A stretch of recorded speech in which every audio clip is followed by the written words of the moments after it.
Degree of freedom. Freedom means the relaxation, means no obstruction, no resistance, no hindrance. You are walking on boundary wall, and that's quite narrow one, quite thin. It's not wider.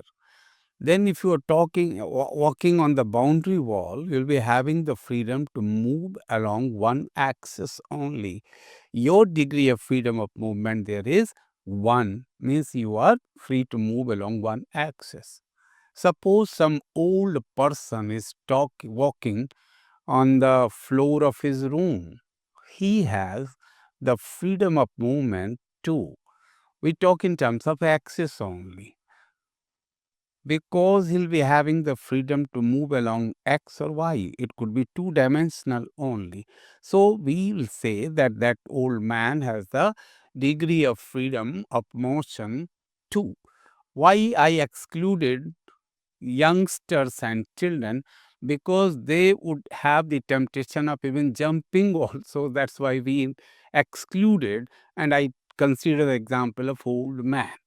Now consider bird. Bird could fly along all the three axes. So birds will have the degree of freedom 3, means they could avail all the three axes for flying purposes. This is the actual sense of degree of freedom. Now the number of ways an object can move, it will have similar number of translational kinetic energy as well. So what is degree of freedom for the molecules? It is simply the number of ways, independent ways in which a molecule could possess the translational kinetic energy. Listen again. The degree of freedom of molecules is the number of independent ways in which it could possess the translational kinetic energy.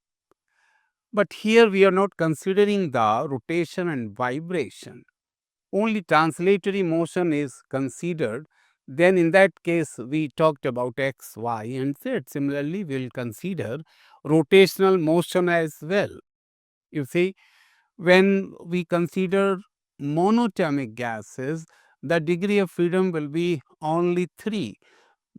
Monatomic gases, no bonding, no force. That means there could be no rotation, no torque, no vibration.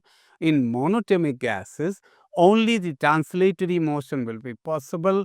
So, degree of freedom in monatomic gases is going to be 3 only. Then, rotational degree of freedom. Rotation is possible with diatomic and triatomic gases only because forces are there because of the bonding. You see, if rotation is possible about 2 axes, you'll have 2 degree of freedom associated with the rotation. It could be even along 3 also. Then vibration. Vibration degree of freedom is normally considered at higher temperature. At lower temperature, we do not consider vibrational degree of freedom. Then Maxwell also suggested one important law that's known as Maxwell's law, equipartition law of energy. It says every degree of freedom is associated with the translational energy half RT, but this is per mole. At the same time, you could say the degree of freedom is associated with the translational kinetic energy half kT. Remember, this is kT, but now you'll say per molecule. Per molecule, when you talk about molecule, it is K. When you talk about mole, it is R. So, R is molar gas constant. For R, one term is used, that is molar gas constant, whereas K is known as Boltzmann constant. So most popular name for this, Boltzmann constant. But do remember this analogy that R to mole and K to molecule. That's why you could also say Boltzmann constant is nothing but molecular gas constant. This is gas constant for one molecule. This is gas constant for 1 mole. So I hope you'll remember another name of Boltzmann constant. It is molecular gas constant. And K could be calculated dividing molar gas constant by Avogadro's number. Now we'll consider one by one all the three cases, that is mono, di, and triatomic gases, using the equipartition law that every degree of freedom is associated with the energy half kT per molecule, half RT per mole. Say it's a monatomic gas. Degree of freedom only translational, that's why only 3. So, energy is going to be 3 by 2 RT. For monatomic gases, the energy will be 3 by 2 RT. This is energy. Now, CV, later on we'll study. While studying specific heat, we'll see the derivation also. The molar specific heat at constant volume is given by du upon dt. So, du upon dt. If you differentiate, you'll find 3 by 2 R. Cv is equal to 3 by 2 R. You know, Cp minus Cv equal to R.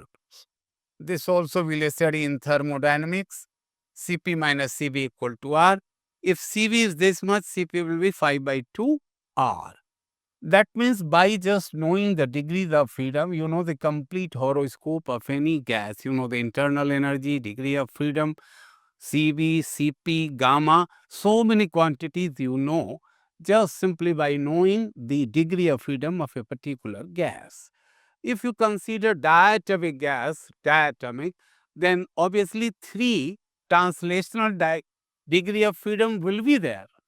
But along with that, there will be 2 degree of freedom concerned with the rotation. Overall, it becomes 5. And then in that case, the energy is going to be 5 by 2 RT, because degree of freedom is going to be 5. Then in order to find the value of Cv, you'll divide it by T, it becomes 5 by 2 R.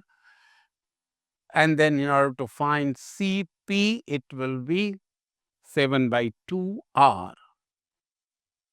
Similarly, if you consider triatomic gases or even polyatomic gases, there you have to be alert, a little precaution is needed. You have to check whether the structure is linear or non-linear. If it is linear like this, linear triatomic gas like CO2, it is linear structure. Degrees of freedom will be there 3 plus 2. Only 2 degree of freedom with the rotation. Overall, it becomes 5. Then again, Cv equal to 5 by 2R and Cp 7 by 2R. But at the same time, if it is H2O, H2 is not linear, it is non-linear. In that case, degree of freedom will be 3 for translation and 3 for rotation as well, overall amounting to 6. Then Cv is going to be 6 by 2R, that is 3R, and Cp is going to be 8 by 2R, that is 4R. So you notice that degree of freedom go on increasing, that way Cv will go on increasing, Cp will go on increasing, but gamma will reduce. With the increasing atomicity of the gases, gamma reduces. Gamma is equal to, you see, Cv is going to be n by 2R. In general, Cp is going to be F by F plus 2 by 2 R. F I am showing for degree of freedom. Degree of freedom. If F is the degree of freedom, you are getting F by 2R, as in the case of monatomic. it was 3 degree of freedom, you got the value of Cp 3 by 2r. So again, I am generalizing the whole thing. If degrees of freedom is f, Cb f by 2r, Cp f plus 2 by 2r, and gamma becomes equal to Cp upon Cb, that is f plus 2 upon f, that means 1 plus 2 upon f. Wonderful result you have before you, that you increase the degree of freedom, gamma will decrease, and moreover, there is going to be one linear relation between gamma and 1 upon f if you compared it with the equation straight line y equal to mx plus cu.